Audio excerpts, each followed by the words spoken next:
In like 5 years, everyone is going to have a video just like they have a website, just like they have a business card. It's just going to be one of those fundamental marketing materials that you're going to have to need to communicate and compete. Business of Architecture, episode 196. Hello, I'm Enoch Sears, and this is the podcast for architects, where you'll discover tips, strategies, and secrets for running a profitable and impactful architecture practice. I'd like to invite you to discover how to double your architecture firm income and create your dream practice of freedom and impact by downloading my free 4-part architecture firm profit map. As a podcast listener, you can get instant access by going to freearchitectgift.com.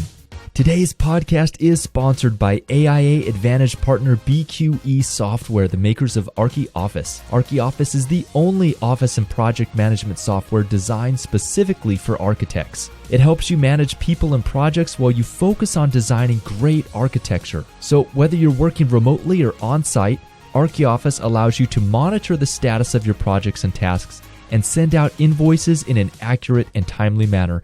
Get your fully functional 15-day trial of ArchiOffice by going to businessofarchitecture.com/demo. Today's interview is with Jeff Durkin, a filmmaker based out of, near San Diego, California. I first came across Jeff's work when I saw the videos that Jonathan Siegel, architect and based out of San Diego, California, has been doing about his projects, architect as developer. You can see my interview with Jonathan Siegel in one of my earlier episodes. You can find it by searching for Jonathan Siegel Architect, Business of Architecture on Google. Now, the videos that Jeff Durkin creates are they're dreamy, they're surrealistic, and with a background in architecture, he's especially well suited to create a story around architectural landmarks. So you're really going to love this particular interview, I guarantee it. And also, definitely go check out Jeff Durkin's work. You can see Jeff's work by going to breadtruckfilms.com. Now let's get into it. Always looking to connect with people. Yeah, I love telling stories on architecture. So cool. Yeah, I mean, the whole foundation is I studied architecture and worked in architecture for 6 years before I got into filmmaking. So I went to UC Berkeley, got a degree in architecture, always wanted to be an architect. Worked in the Bay Area a bit, and then my senior year, just as a elective filler, I took a film and video class just to wrap up my electives and graduate. And I loved it. I fell in love with it right away. Moving images, sound, story, environments. I didn't know anything about people, character, storytelling. I didn't know about that side of it, but I knew about the photography from architectural photography, and architects are just such visual people that I gravitated towards that and quickly learned how to edit. And I was always good with cameras, like most architects. They're just good with technical tools. And I had experience in rendering and animation and 3D modeling. So, I mean, everything came together in the film format because it was design, it was music, it was, cinematography, it was photography, it was everything kind of wrapped into one discipline. So I loved it. I loved it, man. I was all set on being an architect, and then I graduated and moved right to LA and got right into the film industry. So, wow. Years of dreams and work towards architecture just kind of went out the window on this one haphazard class that I decided to take at the end. So I grew up in the Bay Area, and I always went to San Francisco as a kid, and I said, I just love this city. And later, when I got older, I realized it was the design and the architecture that I was being attracted to, as a young kid, I learned that. So then I moved to LA and got away from it all. So it was a weird twist. So tell me, how did you go from having an architectural degree, studying architecture, to getting a job in the film industry?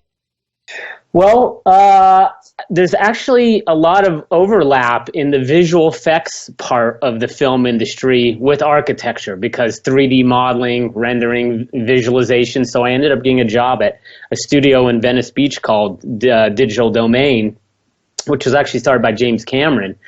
And he started it for Terminator 2, and it was kind of, you remember the metallic police officer that's chasing Arnold Schwarzenegger.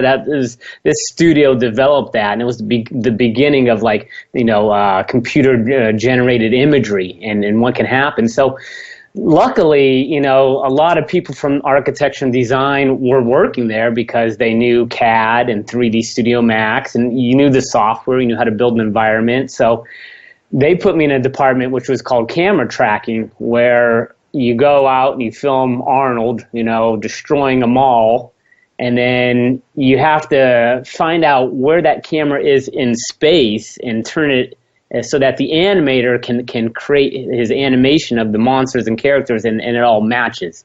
So it's a lot like AutoCAD. It's basically a lot like AutoCAD. It's triangulation software that kind of establishes space of how it was filmed on set, and then the animator can match his camera to that so that it all blends together and looks perfect. It sounds kind of complicated. I've tried to do stuff like that before in SketchUp, and it can be kind of tricky. It's getting easier and easier these days. I mean, when I was doing it like 15 years ago, it was like super hard. You had to have they had special software that they developed in-house, very complicated. Now there's, match moving camera tracking software within After Effects and Premiere, so it's gotten a lot better. And, a lot of times the cameras have that metadata now, so they just give that metadata to the animator and they plug it in. So I don't even know how much it's used anymore. But that got me in to the film industry through the visual effects side, and I did that for about 9 months until I actually got fired there. I made some mistakes, and it wasn't the right fit. And ultimately, I think they didn't have a lot of work, and I was young. I was new guy in the totem pole, so they let me go, and they told me some great advice. They said, Jeff, you belong on set where the filming is happening, not so much in the post-production side in front of a computer on the back end of it all. I think your energy and your passion and what you're interested in is much more about the actual creation of films and working with people out in the environment. So they were right. It was a hard pill to swallow at the time when I was 24 and I had my first job, and I was fired 9 months later. I guess laid off maybe would be more accurate. So after that I was crushed, and I was like listening to their advice in my head, and I had a high school friend living in San Diego working for a television studio who was doing that. He was working on set in sound stages with the actors, with makeup and props and wardrobe and grip, all the little departments it takes to make a film. And they call it a moving circus because you have about 100 to 150 people all moving along outside on some location for a day or two filming these people. So that was so exciting for me. And so was it that studio in San Diego that you got the job at? Was that the next job?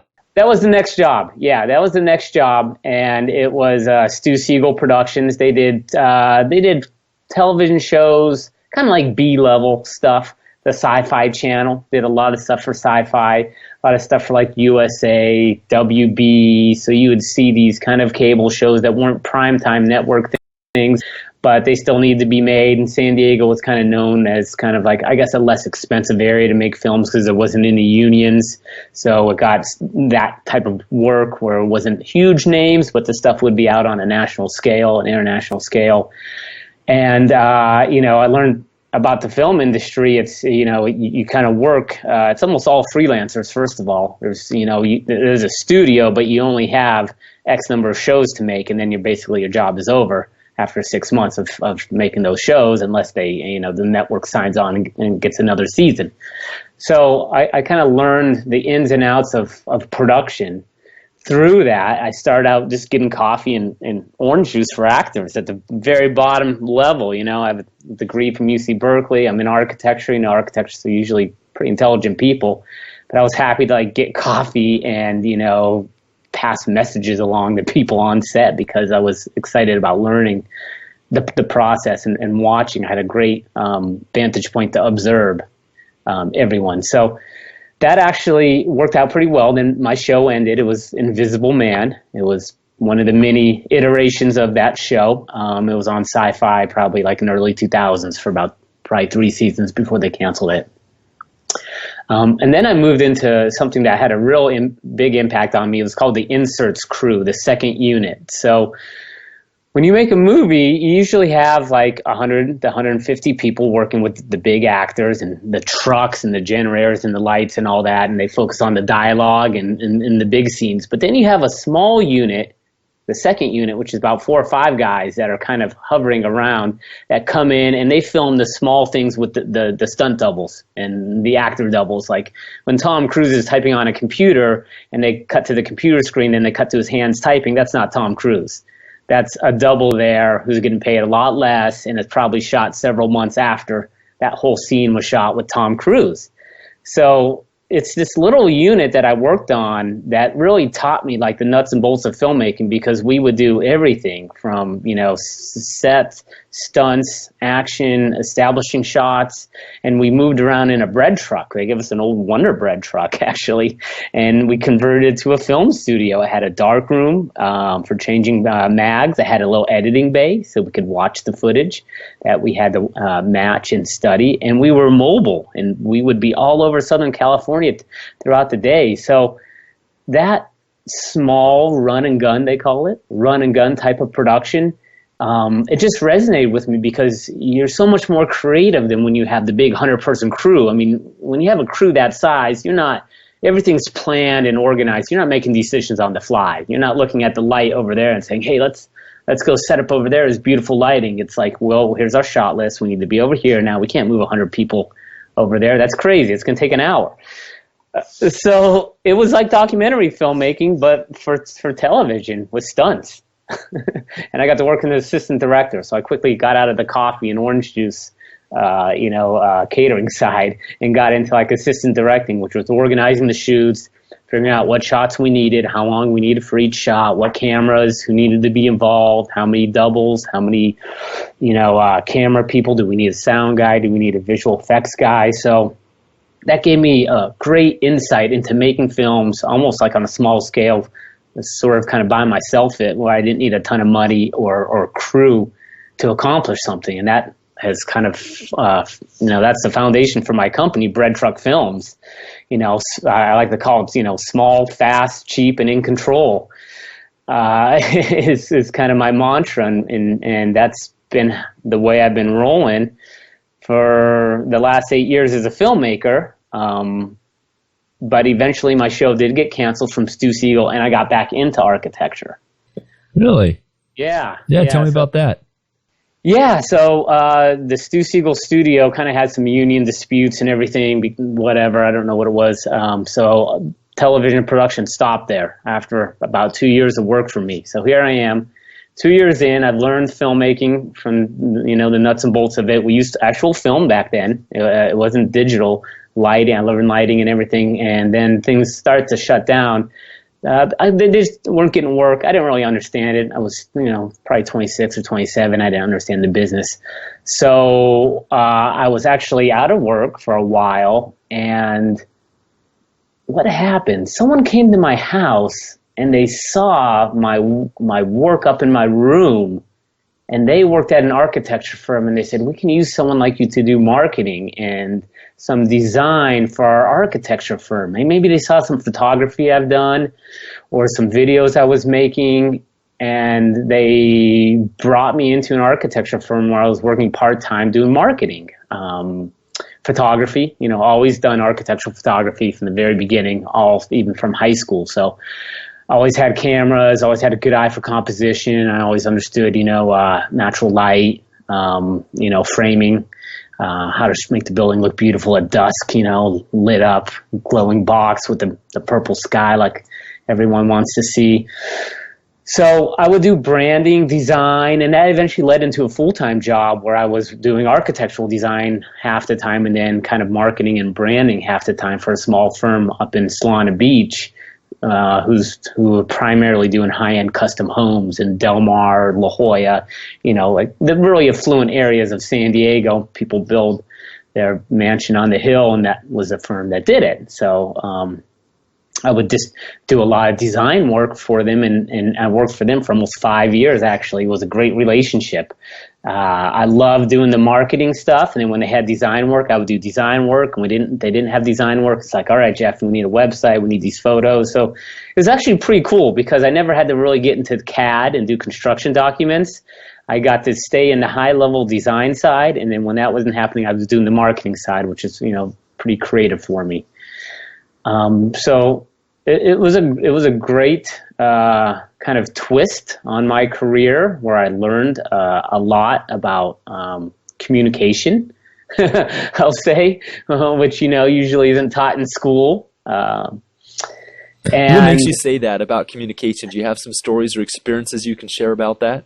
Well, yeah, definitely. I mean, when you're in school, you come up with these great ideas and you build the models and do the boards and you present to your jury and they're architects and you're talking to them in architecture language. And these things don't have to worry about being built or they don't have to worry about, getting a permit or passing code. So it's a very creative process. It's very natural. But when you get into the real world, architecture is actually not very creative at all because you have to get things built. You have budgets and neighbors and engineering. The creativity happens at the beginning when you design. And then once that's over, it's really more pragmatic on solving the problems on how it's built, how it's constructed. The high-end homes we were building, there's always a big, I would say kind of a big battle with the neighbors on how big it is and how tall it is. And that actually takes up a huge amount of your time and energy. So I had to learn how to talk to that audience. It wasn't the people at school who love design that I used to do renderings for. Now it was homeowners who were just kind of laymen, average people. They didn't know design. They didn't understand aesthetics or this or that. And you have to kind of learn how to speak to that audience. What are they going to respond to? If you have a huge white modern house next to them, they're going to probably hate it.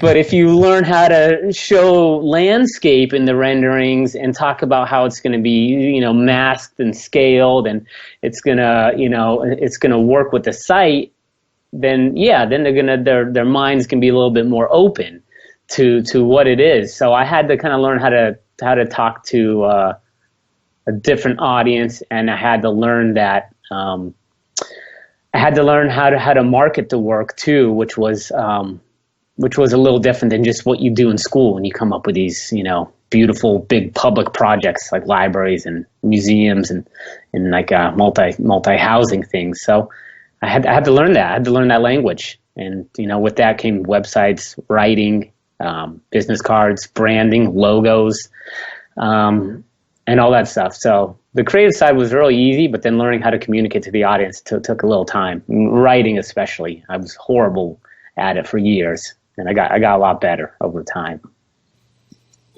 So take me so you're working for this architecture firm. You said that lasted about 5 years, which is just what an incredible experience to have the filmmaking at the start and then go back into the actual design. And that's a cool combination. Then how did you launch your independent filmmaking career? What does that fit into this saga? Well, then I did architecture for another year and a half at another firm downtown. So I left kind of the high-end home building world for the more urban San Diego design world, which is multifamily housing, apartments, hotels, a lot of bigger scale stuff. So I did that, and I did the same role. I carved out this unique role where I was like marketing half the time for them and then designing half the time for them. And usually, I think it's pretty unique because usually for big firms, the marketing's not usually handled in-house, I believe. Like maybe you hire a design studio to do your logo and website and everything. You usually don't have a guy in-house. I don't know. It just seemed like I had carved out this unique niche, and I was really good at rendering and animating, and I could pump out the boards and the early designs to kind of get people excited about things. And I think actually that taught me camera work, is using 3D Studio Max and working with virtual cameras and creating these renderings and the angles I would pick, the compositions, the atmosphere, nothing that had to do with design or, how tall is this or how many square feet is this, but the atmosphere. I would create these images to communicate the idea early on before anything was really resolved. I think taught me a lot about filmmaking, creating an emotional connection with someone, maybe that's part of the communication. Is I learned how to create an emotional connection with people with the camera angles I took, the lenses, the lighting, so that, you know, I would show someone this beautiful image of what their building would look like, and then they would get all excited about it, and then, you know, it would eventually go to CAD and Rivet down the way, and then it would get real. But I would have that initial touch. So in 2008, they laid me off after having about a good 2-year run there. They loved my work. It was just the economy, you know, like all architects weren't working very much in 2008. But they liked me, and they kept me on as a kind of a consultant freelancer. So I worked with them for almost another 2 years doing the same thing: photography, website design, 3D modeling. They had cool clients like Hard Rock Hotel, Oakley, big Vegas casinos, a ton of retail stores that you'd see in the malls that wanted nice design, like Puma and Adidas. So I was kind of like this, I would say, like the visualizer, where I would talk to the principals, sketch some things out, and then it would be up to me to create the visuals, pick the shots, you know, figure out how the board is expressing the ideas in like an exciting way, but also have like a few little details solved that I knew the client would really be into, like parking, or, you know, some thing like, you know, make sure all the program works, things like that, but not too deep. So it was this cool position I was in, you know. As a young person, I was doing a lot of creative work and not doing a lot of CAD and kind of project management stuff. So it fit me well, and I got lucky. Then I got laid off, and my firm and my boss, Graham Downs, he said, Jeff, you know, you should really get into film and video and get out of architecture. It's a hard profession. It doesn't pay well.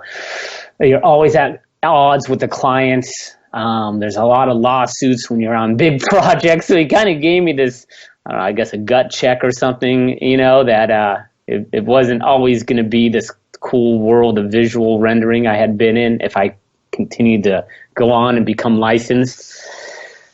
So he gave me that advice, and he was well connected with a bunch of people in the community, and this was like 2009, 2010, and I'd done a few videos for them, and his colleagues and other architects had seen him, and that's right when 2010 is right when people were thinking like, wow, if someone can do a video now, someone like locally can produce a video and put it on YouTube to share. It was kind of the first birth of that. Like, you didn't need to have broadcast, you didn't need to have a big production company, you didn't, you know, need to have all these things you had to do in the 80s, 70s, 80s, and 90s to tell a story. It was starting to first come up, and that was attractive to a lot of the visionary architects. So they actually became my clients right away, and I'm still working with them to this day. People like Jonathan Siegel, who's a really big architect here in San Diego. I've been with him for 10 years. He's actually my first client. So he was my first client. He had a museum show, and he said, Jeff, I want a 10-minute video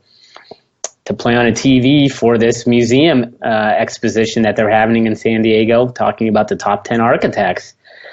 And I did that, and it blew up. Everyone in the design community saw it. They loved it. The cinematography and the framing, I think, really connected with architects because of negative space, symmetry, you know, things that a film student just wouldn't know, things that they don't teach at, like, you know, USC film class. They're not going to teach you how to do symmetrical and asymmetrical framing and then plug in text the perfect way.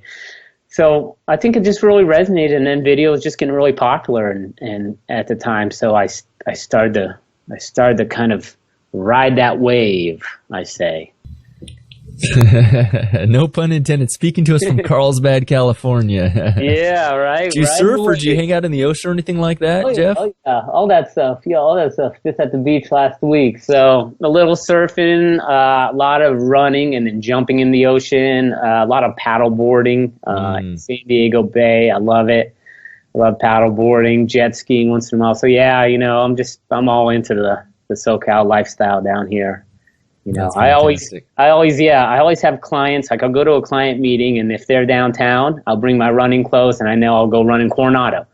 So I'll meet with them and talk about their project, and then go do a workout in Coronado and kind of think about it, and then jump in the bay. So I have this this pretty cool setup where I'll work with architects and designers all over, and then I'll go kind of explore that area where they're at with the workout afterwards usually. So. Oh, interesting. Jeff, life. Talk to me about the opportunities you see for architects in video. Video is the most impactful way for you to ever get your project across to a client. More than a book, more than a photo, more than a website, because film and video and storytelling, if done right, is an emotional medium. Where a book and a website and a photo, yeah, you look at it, it's good, you got the information, that's an informational medium, but it doesn't have that emotional connection. If you tell a story and you use music, the right music especially, you can get people excited, you can get people inspired. You can show the problems of a neighborhood and get people, feeling moody and melancholy, and then show what the architect's proposing, the developer's proposing to improve that neighborhood, to clean it up. So because you have that element of emotion, it's the best way that you can ever connect with people. And then you have the person talking to you. So there's also that psychological connection where you see the architect talking at their desk, drawing, and then, their potential clients get a sense of who this person is, what they're like, what their candour's like. Am I going to hire this guy? Am I going to give this guy a few $1 million to design this project? So I think the potential is just at the very tip, actually. I think this is just the beginning of the world of video communication. The next few generations are going to just be all video launched in the way that they communicate and connect with people. And the good ones tell stories. That's the thing.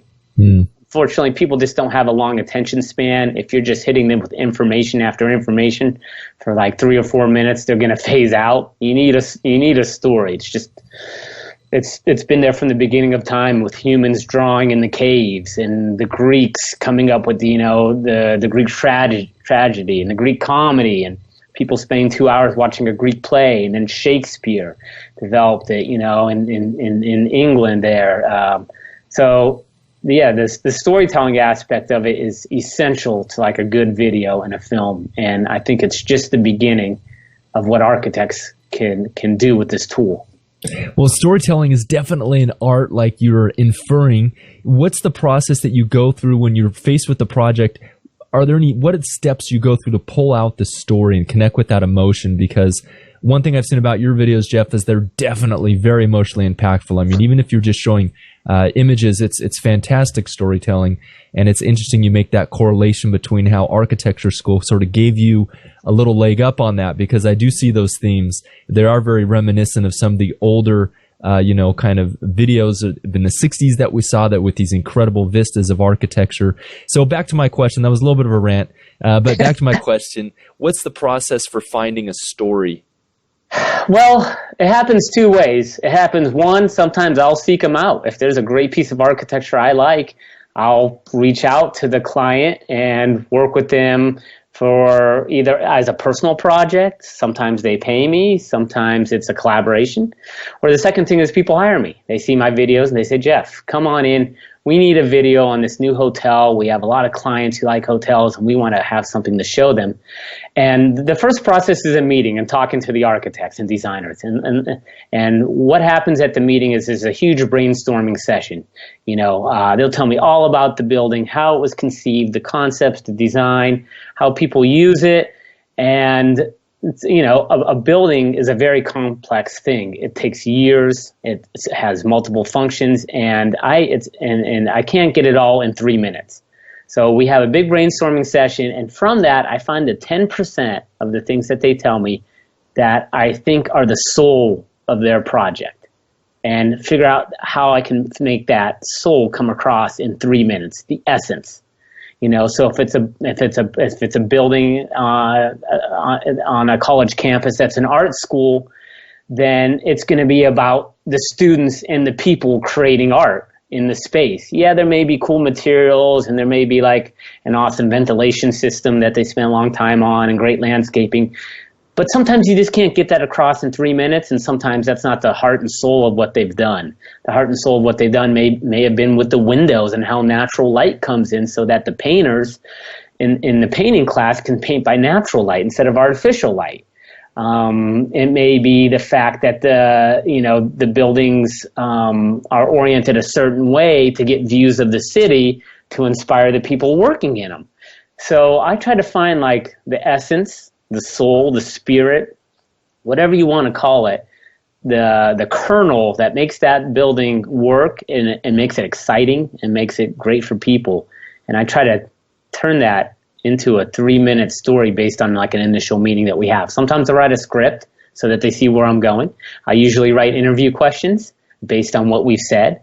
Tell me about why is it important to have natural light in the painting studios. So then the architect can talk about, all the old masters from Europe and Asia, they all painted with natural light throughout the decades and generations. So we want to maintain that type of artistic process instead of using, fluorescent lights up in the ceiling or can lights or something. So, so an initial meeting, then I kind of break it down into a 3-minute script. Okay, here's what we're going to talk about. In 3 minutes, I try to cover 3 points, 1 point a minute. Maybe the first point's usually about the neighborhood. What's the context? That's always hugely important to architects in the buildings. The second point is a little bit about the functionality and how it connects with people. That could be everything from a lifeguard tower that is projecting out over the sand so they have a better view for the surfers in La Jolla, to something like Jonathan Siegel, where he's building a big courtyard in the center so people can walk their dogs because it's a multifamily housing building, but there's retail below, and he just wants to create community. So that's the second part, and then the third part usually is kind of like what impact does it have? What impact does it leave? So it leaves the audience with like the purpose of the building and how it's maybe changed the neighborhood, how it's, really improved quality of life for the people that live there. That part's a little loose depending on the project, but I try to get 3 points across in 3 minutes and ultimately at the end talk about how it's impacted people or the community. So to leave the audience with kind of the importance of it. So you mentioned, you talked about, let's talk a little bit about how architects can use video in their firms. You talked about sort of a pre-design example when you said, look, developers can use this, for instance, if they're going for some sort of approval or commissioning approval, creating that story about, well, here's the somber kind of melancholy neighborhood the way it is now, here's it after, and I see that as sort of like, it's a pre-design type of thing. And then, Sure. Marketing videos, obviously. Talk to me about that, Jeff, about the different ways that you see that architecture firms could utilize video in their process, whether it's pre-design or design or post-design or marketing or whatever. You said it, like pre-design, unbuilt work, if they need to sell a client, if they need to sell a committee, a planning committee. We did one in Hillcrest, urban neighborhood in San Diego, and they want to develop a new district. They want to build hotels. They want to bring mixed use in. They want to take a parking lot and turn it into a park. So the big problem in Hillcrest is there's tons of homeless people. So I went there and I filmed the homeless people and I put melancholy music behind it and showed, drug addicts passed out on the side, drunk people at the liquor store, more documentary, less architecture at that point. And then I showed what the developer planned to do there with new buildings and parks and trees and green space. And anyone, whether you're like a 10-year-old kid or a 90-year-old woman, can look at the video and say, yeah, that makes a lot of sense. That's like a big improvement right there. Who wouldn't want this, right? And certain people in the community, maybe they don't want the change, they don't want the density and stuff, but most people are like, okay, this really makes sense to improve this community. So yeah, pre-design to sell a building, to get financing for a building. I have a guy I work with that does drones and helicopter stuff in 3D animation. So we'll take a SketchUp model, we'll film it from a helicopter, the neighborhood from a helicopter first and the site. We'll take a 3D SketchUp model or 3 Studio Max model from the architect, rebuild it, and then map them together so that you get this aerial view of the real neighborhood and then the building and the trees and the green space to show a very clear idea of what this is going to look like. Mm. And that's super valuable for architects, developers, builders, marketing. Sometimes they need to lease these spaces before they build them. They need to get a lease signed ahead of time, so they need to show what it's going to look like so that they can get a 4 or 5 year lease from a certain tenant that'll help finance the construction of it. So pre-design and kind of, I call them like kind of developer visualization videos, is a really big part of it. And then the second part would be the work's built. Now the work's built. Now they want to use it as a portfolio piece. So it's just like you would have photos on a website. You also have a video, and you can share your video on social media, and you can share it with your clients. So once it's built, it's kind of a portfolio piece on the specific building. A third type of video I do is called a firm profile. It's a profile not on one building or one site or one space, but more on the firm and the process. And we usually interview multiple people. You have a kind of team feeling, different people talking about the philosophy, showing several different works instead of one specific work. And that's kind of purely a marketing piece that will usually be on the homepage of an architect's website. It says, here we are, look at the work we're doing, this is how we think, this is the work we build, and this is our space we work in. It shows their sketching, it shows them building models, and it just kind of gives the client or developer a look into the audience and who they are in 3 minutes. It's a nice way to quickly introduce yourself to somebody if you're trying to get a new job. So that's a firm profile video. And then the fourth one is sometimes architects have lectures, or a lot of architects lecture. A lot of architects have work shown in galleries or museums, and they want some type of video to go into that realm. And that could be a firm profile video, it could be a video on one project, or it could be maybe some type of, I've done videos that kind of, show a life's work of somebody. Maybe they've passed away, the firm wants to have a display for them, and I've done videos on people's life and their past work, almost more like a biography piece on an individual. So those four type videos are generally the majority of the videos that I do. Now, if there's a firm who wants to hire a videographer, what are the steps that they would be going through? What do you recommend in terms of vetting a videographer? How do you find a good videographer? How do you know who they are?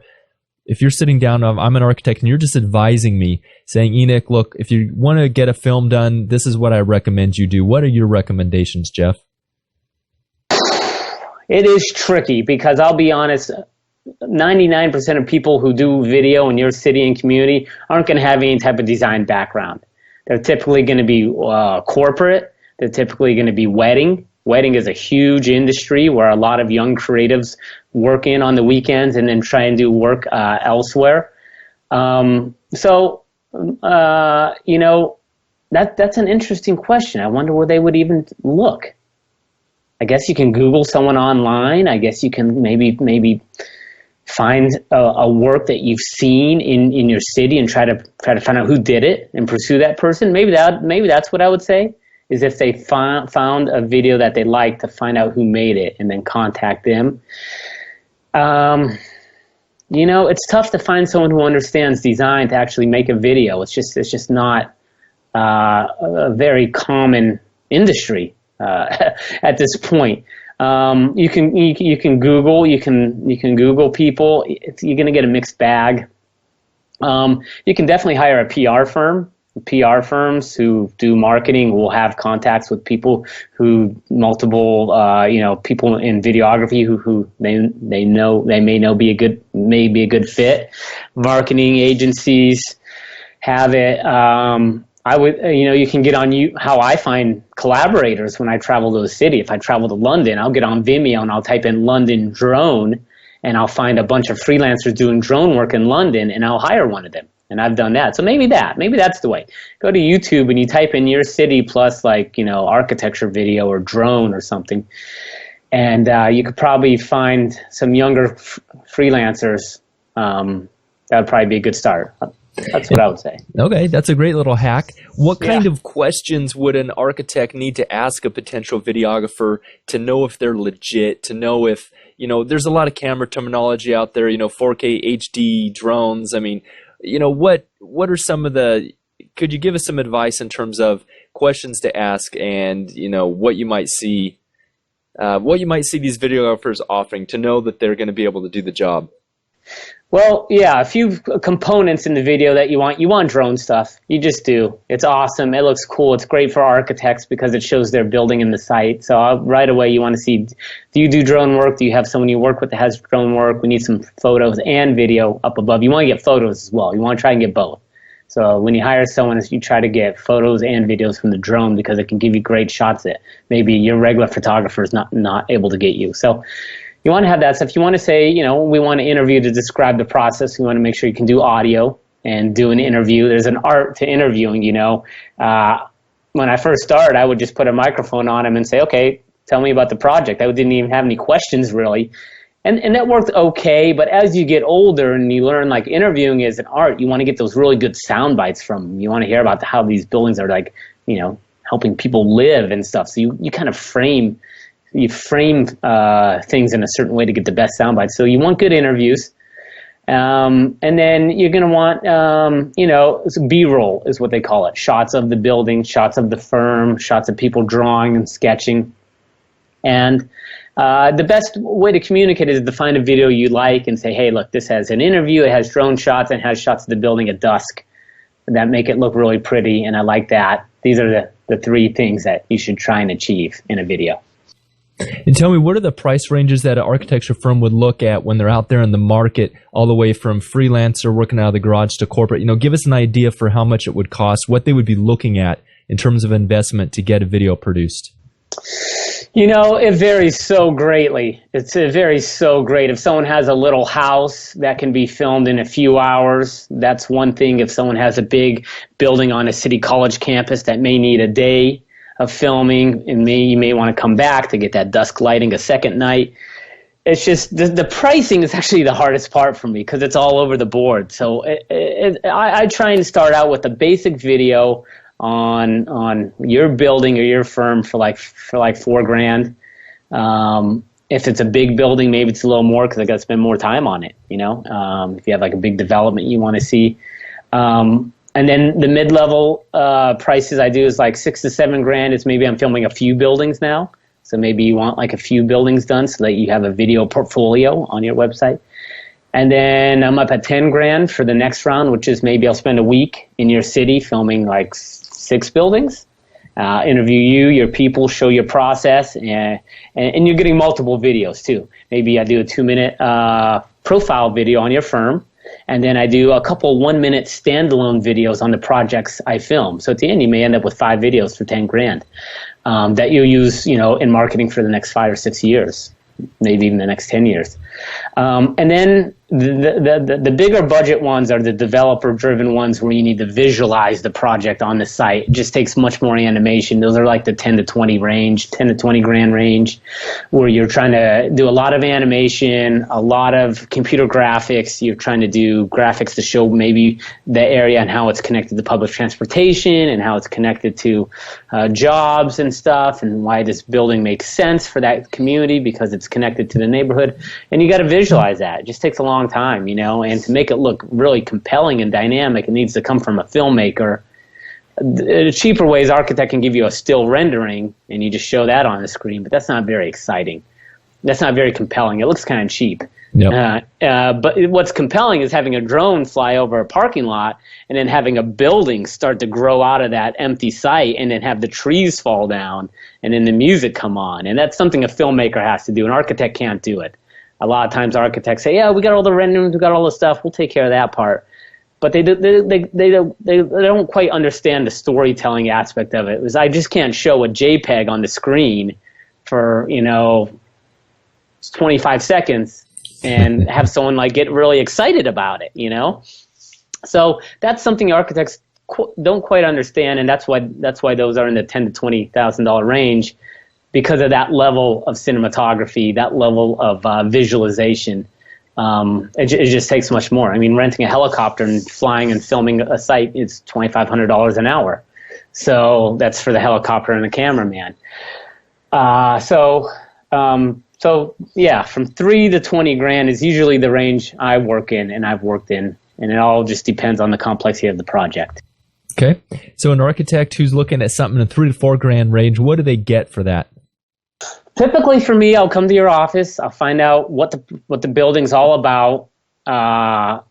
we'll talk. I'll come up with a storyline. I'll come back and then film the building and then interview you about the building, and you end up with a 3-minute video and a couple photos that you can use to market the project.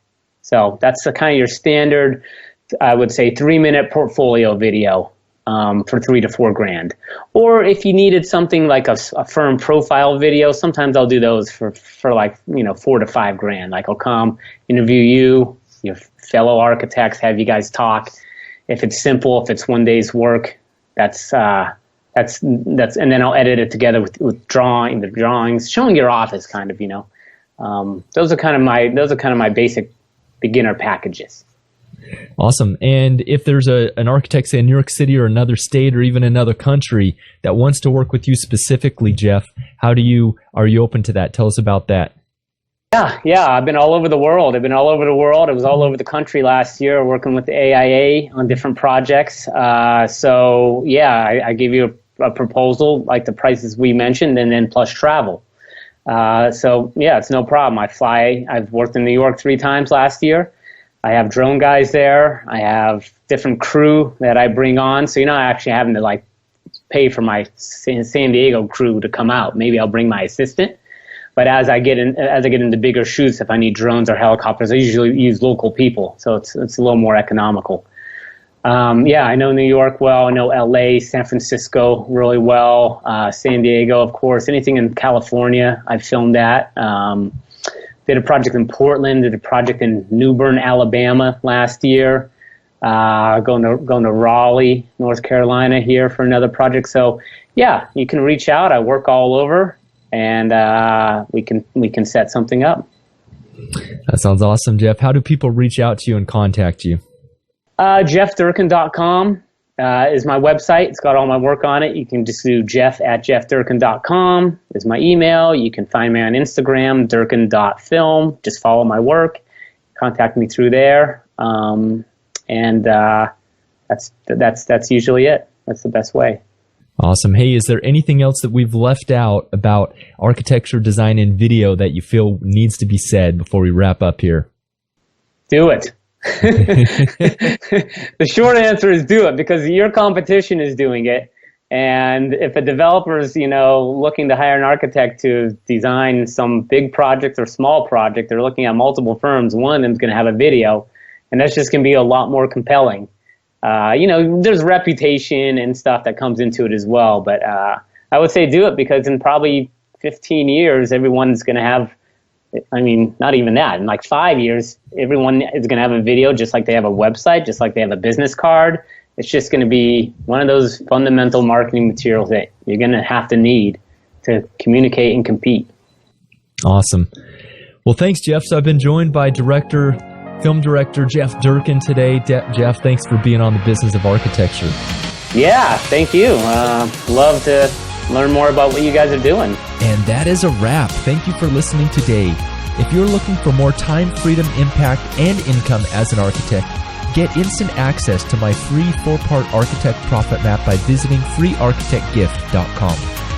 Today's podcast is sponsored by AIA Advantage partner BQE Software, the makers of ArchiOffice. ArchiOffice is the only office and project management software designed specifically for architects. It helps you manage people and projects while you focus on designing great architecture. So whether you're working remotely or on-site, ArchiOffice allows you to monitor the status of your projects and tasks and send out invoices in an accurate and timely manner. Get your fully functional 15-day trial of ArchiOffice by going to businessofarchitecture.com/demo.